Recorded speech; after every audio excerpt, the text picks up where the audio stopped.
All right. Well, we're coming to the end of the show, but we have a segment now that we're going to try to do each and every show, as we talked about, and this is what we call our off-script segment, is what we've dubbed it. I don't think we've dubbed it that before now. No, but that's what it is now. But that's what it is now. It's off-script, as we're going to call it. And this is a segment where Dirk or I will pose to our alternative person, our alternative personality, an idea, a concept that we think is in the news or has been ruminating in our minds, or just something we want to talk about. So I'm going to throw some ideas at you. Me. And I want you to respond. You don't know what I'm going to say. No, I don't. And I haven't really thought about it too much. I just dotted these things If I down. don't have an answer, I'll just make one up. You'll make one up. Okay. The topic I want to ask you about now is automation. Involves automation. Okay. It involves the future of work. Okay. And it involves this social contract that's been in play now for centuries, really. Since the end of the Middle Ages and the beginning of the Renaissance and the Industrial Revolution, this idea that, individuals, people acquire things of value, food, shelter, clothing, through work, through doing work. Now, we've seen in some European countries, Norway, for example, is experimenting now with basic guaranteed income.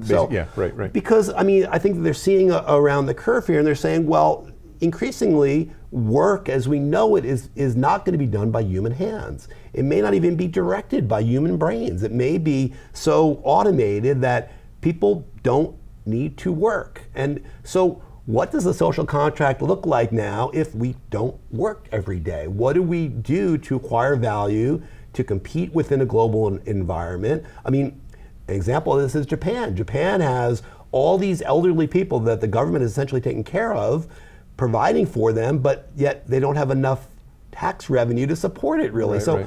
What does the future look like in your mind when automation continues to go where it's going? Well, Europe isn't the only place that's looking at this. The United States, particularly down in Silicon, it's funny you mentioned this because this actually is something I've been reading up on, fortunately, so I don't have to completely make up an answer.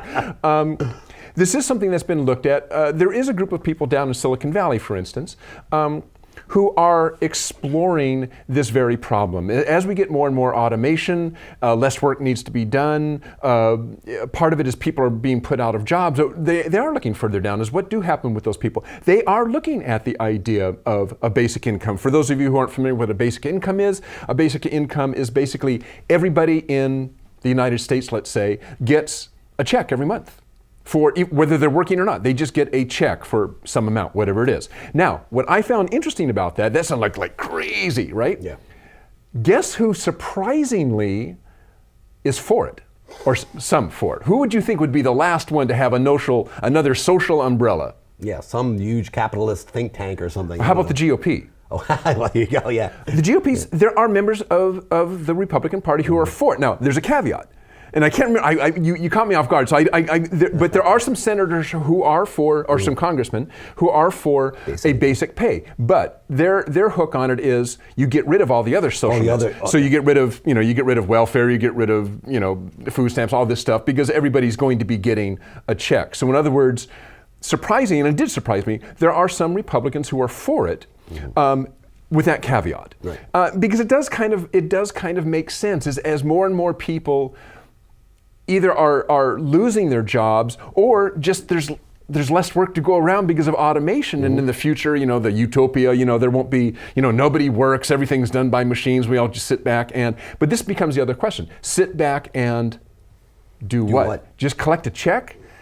That's probably not going to be, but maybe this leads to people exploring those things which humans are inherently, I think, tuned for, and that's just exploring art, exploring music, exploring those things that are important to them. Because for most people, going to somebody else's job, making money for the man as opposed to doing something for yourself, is something that we do because we have to. Right? If you don't have to do that, maybe you'll start doing work that is valuable to you. Maybe work that you like doing that's valuable to society, whatever that might be, whether it's art or something else. But maybe that's what happens with as there's more automation in the future, humans are freed up to do those things that they want to do and that provide value for them in society. But you can also, there could be a component of that where you do acquire some value, some luxury value that you can use to spend on, luxury housing, or I mean, maybe there's a sense that the very basics,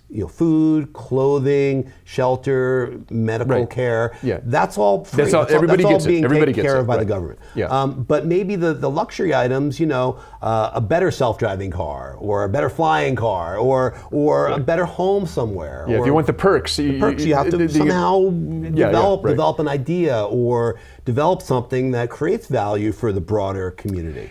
And unless I'm mistaken, I believe in Oakland, California, there is an experiment going on, and I don't know the details of it. You can Google it. I'm pretty certain I'm right, on a base pay. A universal base, except it's not universal, it's just an experiment. And I believe Oakland, California, they are trying this, just kind of see what happens.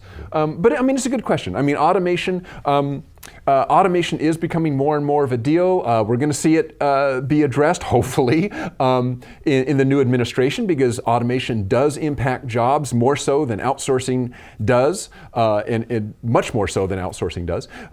So we're going to see this question be tackled more and more as we see more and more automation. Amazon, for instance, if Amazon starts delivering everything with drones instead of UPS and FedEx, well, what does that do to those companies? Exactly. Right? If everything in the warehouse is automated, what happens to those Amazon employees, right? So there is a real, interesting for society, but for those people who lose their jobs, maybe not so interesting. And what happens to all the money that the owners of Amazon make? Where's it go? Shareholders, if they don't have to pay to anybody, where does it go? Yeah. Maybe that goes back into a universal pay system. Yeah. Okay. Well, I'm glad we had that conversation because it's in the future, but I think it's something that we need to be thinking about. So again, look forward to this, because we're going to do this pretty much in every show, I think, that we can. Dirk will throw one at me next week, and I'll make up an answer. Probably not as good as the one he just did, but so yeah, we'll be. And you know what? If you have a question, why not? We'll throw it out to our audience. If you guys got a question you want us to talk about, QDL at qualitydigest.com. We'll make up an answer for you. Yeah, send us an email. Say, hey, I'd like to have you guys talk about this. So we'll tackle it for you. All right.